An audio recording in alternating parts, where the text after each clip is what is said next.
নদিয়া জেলার নবদ্বীপ যেমন শ্রী চৈতন্যময়, ঠিক সেই রকমই অবিকল বন্ধুরা কলকাতার উপকণ্ঠে, কলকাতার খুব কাছে এই জায়গাটাও শ্রী চৈতন্য এবং শ্রী নিত্যানন্দ মহাপ্রভুর স্মৃতি বিজড়িত এবং পুণ্যধাম। আমি এখন দাঁড়িয়ে আছি ট্রাফিক মোড়। এই জায়গাটাকে পানিহাটি বা সোদপুর ট্রাফিক মোড় বলে। আমি চলে এসেছি এখানকারের বহু পুরনো প্রাচীন একটা ইস্কন মন্দিরে, যেটি তৈরি করেছিলেন শ্রীল প্রভুপাদ। তিনি ছিলেন এই ইস্কনের প্রতিষ্ঠাতা এবং তিনি শ্রীমদ্ভগবদ্ গীতাকে ইংরাজিতে অনুবাদ করে সারা বিশ্বে কৃষ্ণ নাম বিলিয়েছিলেন। বাঁদিকে এখানে এদের অফিস ঘর। আমি ভেতরে এসেছি, এরপর আমি আস্তে আস্তে এগিয়ে যাব যেখানে ভোগের কুপন কাটা যায়। এমন একটা সুন্দর মন্দির, এখানে একসাথে অনেক দেব দর্শন হয়। ইনি শ্রীল প্রভুপাদ। আর জয় রাধে মাধব, জয় রাধে মাধব। জগন্নাথ, বলরাম, সুভদ্রা এবং রাধা মাধবের মূর্তি আছে এখানে। গঙ্গার একদম ঘাটেই এই মন্দির গড়ে উঠেছে।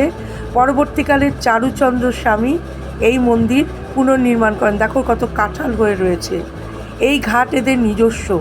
পাশেই সোদপুর পানিহাটি ফেরিঘাট, তাই গঙ্গা দিয়ে অনেক লঞ্চও যাতায়াত করে। এবং এখানে আসার পরে কিছুটা সময় হাতি নিয়ে এলে এই গঙ্গার ঘাটে বসলেও মনটা অপরূপভাবে জুড়িয়ে যায়।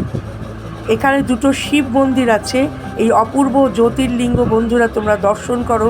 কথিত আছে শিবলিঙ্গ দর্শন করলে মনের দুঃখ, যন্ত্রণা ইত্যাদি মোচন হয়। জয় শিব ও শম্ভু, শিব ও শম্ভু। অনেক ভক্তরা ভোগ প্রসাদের জন্য অপেক্ষা করছিল, আমিও তাদের সাথে একই সাথে অপেক্ষা করছিলাম। এখানে 70 টাকা দিয়ে দুপুর 12টার মধ্যে এলে ভোগের কুপন কাটা যায়। দেখো একজন স্নান করে উঠে আসছে, ওই দেখো লঞ্চ এগিয়ে যাচ্ছে, কারণ পাশেই সোদপুর পানিহাটি ঘাট। এরপর চলো ভোগ দর্শন করো। এখানে প্রত্যেকটা খাবার দুবার করে রিপিট করা হয়। তো বন্ধুরা এখানে এসে ঘুরে যেও। আর এটা কিভাবে এখানে আসবে আমি কমেন্টে তোমাদের জানিয়ে দিচ্ছি। আমার চ্যানেলটাকে সাবস্ক্রাইব করো, লাইক করো, শেয়ার করো, কমেন্ট করো। টাটা।